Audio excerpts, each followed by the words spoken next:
नमस्कार दोस्तों, स्वागत है आप सब लोगों का आरपीएससी एग्जाम्स यूट्यूब चैनल पर। देखिए साथियों, तापमापी का टॉपिक जो है आपके साइंस में ऐड किया गया है यूनिट नंबर 2 में। यूनिट नंबर 2 में ताप एवं ऊष्मा का चैप्टर पहले भी चलता था, उसमें तापमापी का टॉपिक जो है वो ऐड किया गया है। साथियों, ताप एवं ऊष्मा वाले में से हमेशा एक प्रश्न आया करता था, अपना 2 बार आ चुका है एग्जाम में, कि ऊष्मा संचरण की वह कौन सी विधि है जिसमें माध्यम की आवश्यकता नहीं होती, वो है विकिरण विधि। तो साथियों, अभी क्या है कि ऊष्मा से संबंधित प्रश्न आने की कम संभावना है। इस चैप्टर से ताप एवं ऊष्मा वाले में से तापमापी से प्रश्न बनने की ज़्यादा संभावना है, क्योंकि नया टॉपिक ऐड किया गया है। बिल्कुल पूरा डिटेल से कराऊंगा आपको, इससे बाहर निश्चित रूप से प्रश्न नहीं जाएगा। तापमापी में केवल इतना आप लोगों ने पढ़ लिया तो वो काफ़ी है। देखिए साथियों, शुरू कर लेते हैं। कक्षा 7 की जो पुस्तक आपकी राजस्थान बोर्ड की जो 2019-20 के सत्र में चला करती थी, उसमें ये तापमापी वगैरह के बारे में दे रखा है। बहुत ही बढ़िया तरीके से दिया है, सारा मैटर अपन करेंगे। सबसे पहले बताऊं तो वस्तुओं का ताप ज्ञात करने के लिए जिस उपकरण का उपयोग अपन करते हैं उसको थर्मामीटर या तापमापी कहते हैं। देखिए साथियों, तापमापी एक प्रकार से तापमान अपन मापते हैं, उससे वही है तापमापी आपकी। और जो किताब में आपके दे रखी है वो प्रयोगशाला तापमापी और डॉक्टरी तापमापी दो ही दे रखी है, लेकिन मैं आपको एक दो प्रकार और भी कराऊंगा अपनी तरफ से, ताकि अगर प्रश्न बने तो आपका गलत नहीं हो, निश्चित रूप से वो नंबर आपको मिले। इसी प्रकार के बहुत सारे शानदार वीडियो साथियों, जितने भी नए टॉपिक्स ऐड किए गए हैं जिस भी सब्जेक्ट में, वो सारे करवाने की हम लोग कोशिश कर रहे हैं, करवा भी रहे हैं आप लोगों को। निश्चित रूप से आपको इस चैनल से जुड़ना चाहिए, बेनिफिट आपको बहुत ज़्यादा मिलेगा, इसमें कोई दो राय नहीं है। देखिए साथियों, स्टार्ट कर लेते हैं प्रयोगशाला तापमापी को। प्रयोगशाला तापमापी, देखिए इसका एक जो सिरा है वो बल्ब से जुड़ा होता है और दूसरा सिरा बंद होता है। इस प्रकार से होती है, देखिए इस प्रकार से आपकी तापमापी ये होती है। एक प्रकार का बल्ब इधर होता है और इस प्रकार से आपकी तापमापी साथियों होती है। ठीक है, ये आपकी तापमापी होती है। यहाँ कुछ संख्याएं इसके ऊपर लिखी होती हैं। ये होता है बल्ब। ठीक है साथियों, ये क्या होता है? आपका बल्ब होता है। प्रयोगशाला तापमापी में -10 डिग्री से लेकर के 110 डिग्री तक के चिन्ह लगे होते हैं। इसे तापमापी का परिसर या परास कहते हैं।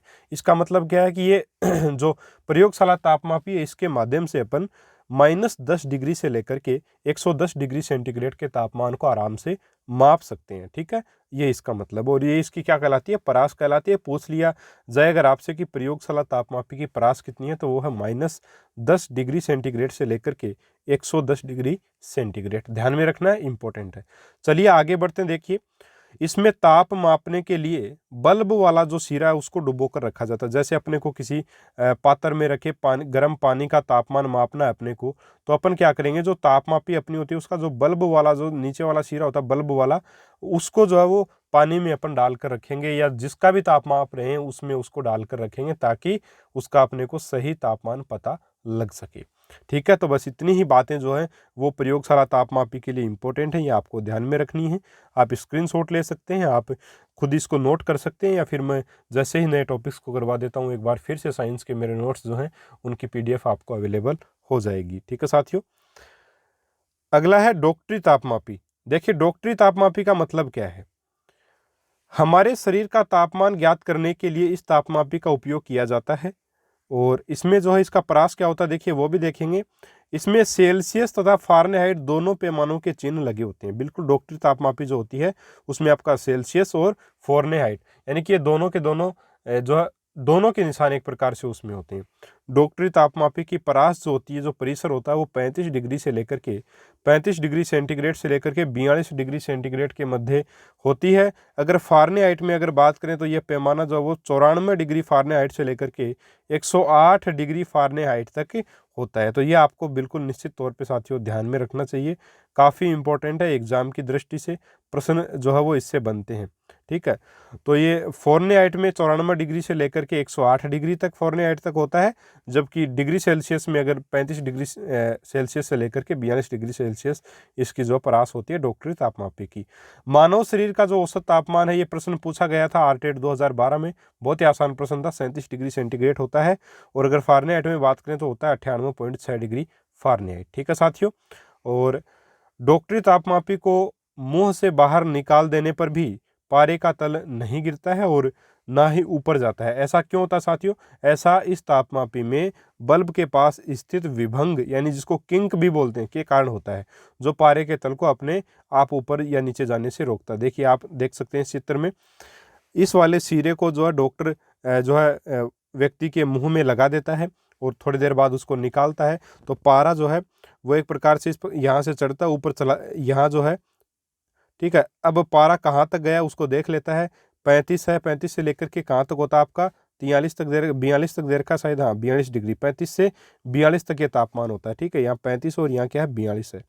अब ये तापमान मान लीजिए 35 से ऊपर यहाँ तक आया, इसका मतलब व्यक्ति का तापमान कितना 37 डिग्री अपन मान सकते हैं। या फिर सॉरी यहाँ तक नहीं, ये यहाँ तक आया तो अपन क्या मानेंगे कि ये व्यक्ति का तापमान जो है वो 37 डिग्री, इससे ऊपर जा रहा है इसका मतलब उसको बुखार है बहुत तेज, ठीक है साथियों। अब जैसे ही अपन मुंह से बाहर निकालेंगे तो ये जो पारा है ये मान लीजिए 37 डिग्री के स्तर पर है, तो इससे नीचे नहीं गया और ऊपर भी नहीं गया। उसका कारण क्या है, क्योंकि देखिए किंक जो है ये इसको ऊपर नीचे जाने से रोकता है, ठीक है। ये इस प्रकार का होता है किंक, इसको विभंग या किंक बोलते हैं, ठीक है साथियों। तो ये डॉक्टरी तापमापी के इंपॉर्टेंट पॉइंट्स हैं जो आपको बिल्कुल ध्यान में होने चाहिए और प्रश्न बन सकता है यहाँ पे। अब देखिए आपकी किताब में सिर्फ इतना ही दे रखा है, लेकिन कुछ चीजें मैं आपको और थोड़ी सी बताना चाहूंगा। नोट में देखिए क्या है, तापमापी के बल्ब को कभी भी सीधे ज्वाला पर या उसके पास अथवा धूप में अधिक देर तक नहीं रखना चाहिए, अन्यथा तापमापी टूट सकता है, ठीक है। जो बल्ब आपका होता है जिसमें पारा एक प्रकार से होता है उसको ज़्यादा देर नहीं रखना चाहिए, धूप में या सीधा आग में नहीं रखना चाहिए, उससे उसका वो क्षतिग्रस्त हो सकती है। इसके अलावा बात करें देखिए द्रव तापमापी, ये मैं अपनी तरफ से आपको करवा रहा हूँ। द्रव तापमापी का क्या होगा, देखिए यहाँ पे थोड़ा गलत लिखा गया, हाँ द्रव तापमापी। द्रव तापमापी में मुख्य रूप से एल्कोहल व पारे का प्रयोग किया जाता है। एल्कोहल व पारे का प्रयोग जो है वो इसमें किया जाता है साथियों, ठीक है। एल्कोहल का प्रयोग उन तापमापियों में किया जाता है जिनमें -40 डिग्री सेंटीग्रेड से नीचे के तापमान को मापते हैं। तो अल्कोहल का जो प्रयोग अपन करेंगे उन तापमापियों में करेंगे जिनसे अपन -40 डिग्री के नीचे का तापमान भी मापें, यानी कि -40 डिग्री, -50 डिग्री, -60 डिग्री, -70 डिग्री का तापमान, यानी कि बहुत ज़्यादा ठंड उसके लिए, क्योंकि अल्कोहल जो वो कितने डिग्री पर जमता है, -115 डिग्री पर अल्कोहल जमता है, इसलिए -100 डिग्री के टेम्परेचर को भी जो अल्कोहल तापमापी से मापा जा सकता है। लेकिन पारे से अपन इसको नहीं माप सकते, क्योंकि पारा जो है वो आपका 39 डिग्री सेंटीग्रेड पर जमता है, ठीक है। सॉरी -39 होना चाहिए, 39 नहीं है, -39 माइनस है साथियों, -39 डिग्री सेंटीग्रेड पर जम जाता है, यहाँ पे लगा हुआ है -39 डिग्री सेंटीग्रेड पर पारा जो है वो जम जाता है, इसीलिए अल्कोहल का प्रयोग जो है वो किया जाता है -40 डिग्री से ऊपर के तापमान को मापने के लिए।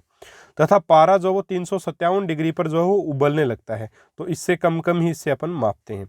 तो ये है आपका पारे और अल्कोहल का प्रयोग जो है द्रव्य तापमापी में किया जाता है। द्रव्य तापमापी में दो प्रकार के पदार्थ, एक तो पारा और एक आपका अल्कोहल का प्रयोग किया जाता है। क्यों किया जाता है, देखिए -39 डिग्री तक अल्कोहल अपन काम में ले सकते हैं, लेकिन -39 डिग्री पर ये जम जाता है, तो -40 से लेकर के आगे जो भी आपका आएगा कि -115 डिग्री के नीचे जो है वो अल्कोहल तापमापी से अपन उसका तापमान माप सकते हैं, ठीक है साथियों।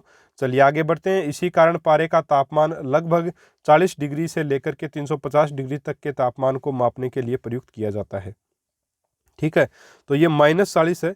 इसी कारण पारे का तापमान जो है, पारे की जो तापमापी होती है उसका प्रयोग अपन किस में करते हैं, -40 डिग्री सेंटीग्रेड से लेकर के 350 डिग्री तक के तापमान को मापने के लिए करते हैं। ये माइनस साथियों यहाँ पे लगा हुआ है, यहाँ पर भी थोड़ा सा अलग है, इसलिए आपको थोड़ा हो सकता है प्रॉब्लम आए, लेकिन बता देता हूँ कि -40 डिग्री और ये -39 डिग्री लिखा भी हुआ है यहाँ पे, ठीक है।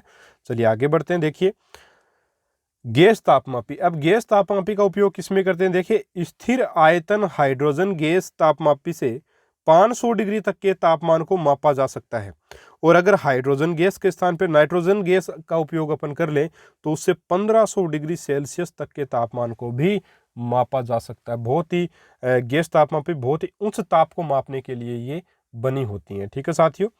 तो चलिए आगे बढ़ते हैं। गैस तापमापी में इतना ही इंपॉर्टेंट है, हाइड्रोजन गैस का उपयोग अगर गैस तापमापी में करते हैं तो 500 डिग्री, और अगर नाइट्रोजन का उपयोग कर लें तो 1500 डिग्री सेंटीग्रेड के तापमान को भी मापा उससे जा सकता है।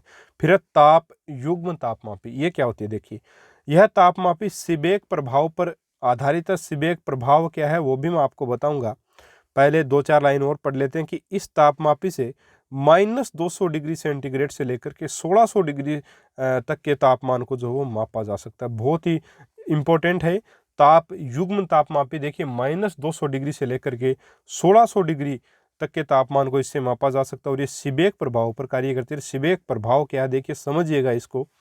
सीबेक प्रभाव में देखिए, जब दो भिन्न भिन्न धातुओं के सिरों को जोड़ करके, अपने पास दो तार हैं, एक तार ये हो गया, ठीक है, ये एक तार है आपके पास, और अगर मैं दूसरा तार दूसरे कलर का बनाऊं, हाँ ये अपने पास क्या है देखिए साथियों, ये अपने पास यहाँ पे दूसरा तार है, इनको यहाँ पे जोड़ा गया, ठीक है साथियों, ये जोड़ दिया गया है यहाँ पे।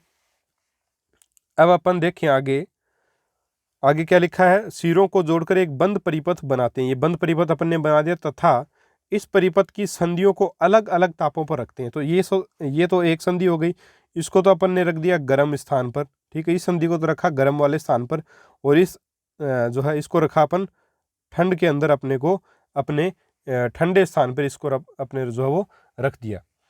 अब देखिए साथियों, ऐसा अपन करेंगे तो क्या होगा, परिपथ में धारा बहने लग जाएगी। इस परिपथ में क्या हो जाएगी, धारा बहने लग जाएगी तथा विद्युत धारा, ताप विद्युत धारा तथा इस प्रभाव को सीबेक प्रभाव कहा जाता है। जो धारा प्रवाहित होती है उसको ताप विद्युत धारा कहते हैं और इस प्रभाव को सीबेक प्रभाव जो वो कहा जाता है। ठीक है साथियों, तो सीबेक प्रभाव पर आधारित आपकी ताप युग्म तापमापी, और मेरे हिसाब से बड़े ही आसानी से जो आपको ये समझ आ गई होगी कि दो अलग अलग तार लेंगे, धातुओं के अलग अलग धातुओं के तार होंगे, उनको जैसे ही अपन जोड़ेंगे एक बंद परिपथ बना लेंगे, यानी कि दोनों तरफ जोड़ होने चाहिए। इन जोड़ों को एक को तो गर्म स्थान पर रख देंगे, दूसरे को ठंडे पर रख देंगे, तो इसमें से धारा प्रवाहित होगी, उसको ताप विद्युत धारा, और इस प्रभाव को सीबेक प्रभाव जो है वो कहा जाता है। ठीक है साथियों, उम्मीद है अच्छे से आप इसको समझ गए होंगे। और इसी पर ताप युग्म तापमापी आधारित होती है, जो -200 डिग्री सेंटीग्रेड से लेकर के 1600 डिग्री सेंटीग्रेड के तापमान को माप सकती है। फिर अब प्लेटिनम प्रतिरोधी तापमापी, इस तापमापी का प्रयोग जो है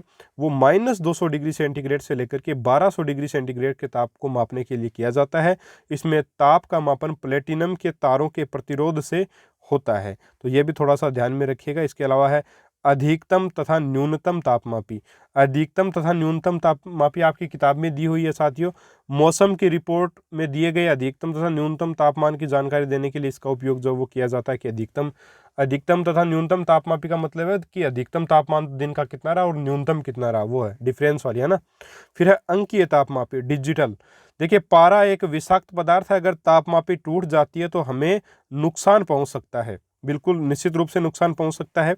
इसलिए आजकल अंकीय डिजिटल तापमापी का उपयोग जो है वो किया जाता है। जो पारा है वो विषाक्त पदार्थ है, और जब मान लीजिए अपन गर्म स्थान पर ले गए उसको बहुत ज़्यादा, और अपन जो है वो अपने मुंह में वो गिर गया किसी वजह से, या मुंह में तापमापी टूट गई पारे वाली, तो बड़ी उससे दिक्कत हो सकती है। वो विषाक्त पदार्थ होता है, उससे अपने को नुकसान बहुत ज़्यादा हो सकता है। इसलिए आजकल डिजिटल यानी अंकीय तापमापी का उपयोग जो है वो किया जाता है, जिसमें सीधा डिजिटल रूप में अपने को पता चल जाता है कितना अपना तापमान है। ठीक है साथियों, तो उम्मीद है तापमापी वाला चैप्टर आपका बिल्कुल अच्छे से क्लियर हो गया होगा। इसी प्रकार और भी चैप्टर आपके निश्चित रूप से क्लियर हो जाएंगे। जो आपका सजीव निर्जीव का टॉपिक जोड़ा गया है, जो आपका कार्य का टॉपिक जोड़ा गया है, घूर्णन गति जोड़ी गई है, भौतिक रासायनिक परिवर्तन जोड़े गए, ये सब करवाएंगे। उसके बाद जो है अपन जो आपका एक प्रकार से विद्युत धारा जोड़ा गया है, चुंबकत्व जोड़ा गया है, उसको भी करेंगे। साथ में आपका अपवर्तन मैंने आपको करवा दिया, लेकिन प्रतिबिंब निर्माण में लेंस में आपको करवा दूंगा, और गोलीय दर्पण में प्रतिबिंब निर्माण, ये जो टॉपिक है इसको भी करवा देंगे। इसके साथ ही साइंस का सिलेबस अपना हो जाएगा। बाकी जो आपके जैव विविधता है, कृषि प्रबंधन है, पर्यावरण प्रदूषण नियंत्रण है, कचरा प्रबंधन है आपका, इसके अलावा ये आपके प्राकृतिक संसाधन हैं, ये सारे टॉपिक्स बिल्कुल अनुकूलन है, ये सारे टॉपिक साथियों मैं आपको करवा चुका हूँ। डिस्क्रिप्शन बॉक्स में आपको लिंक मिलेगी, एक प्लेलिस्ट का नाम है जिसका नाम ये रहेगा रीट 2021 साइंस न्यू टॉपिक्स। इस नाम की प्लेलिस्ट है जो आपको डिस्क्रिप्शन बॉक्स में मिल जाएगी। वहाँ आप जाकर के देखोगे तो जितने भी साइंस के नए टॉपिक्स हुए हैं और जितने मैंने करवाए हैं वो सारे के सारे वीडियोस वहाँ पर हैं। ये वीडियोस भी आपको वहीं पर मिल जाएगा, ठीक है। इसके अलावा आगे जो और वीडियोस भी आएंगे वो भी उसी लिस्ट में आपको मिलेंगे। तो डेफिनेटली आपको फ़ायदा होगा, निश्चित रूप से जो आपको बेनिफिट बहुत ज़्यादा मिलेगा इस चैनल से जुड़े रहने से। मैं साइंस में 2018 से सिलेक्टेड हूँ और उसका पूरा फ़ायदा आप लोगों को दिलाने की कोशिश करूँगा कि आपको बहुत ही बेहतरीन मैटर जो है अवेलेबल करवाए जाए, कम समय में सटीक मैटर आपको जो पढ़ने को मिले। ठीक है साथियों, उम्मीद है आज का वीडियो आपको पसंद आया होगा। ज़्यादा से ज़्यादा लोगों तक शेयर करें, और अगर आप चैनल पर नए हैं सब्सक्राइब ज़रूर करें। सब्सक्राइब करने के बाद घंटी के निशान को दबाएं ताकि आपको हमारी वीडियोस की नोटिफिकेशन मिल सकें। मिलेंगे साथियों एक और नए वीडियो में एक और नए टॉपिक के साथ। तब तक के लिए जय हिंद, जय भारत, नमस्कार।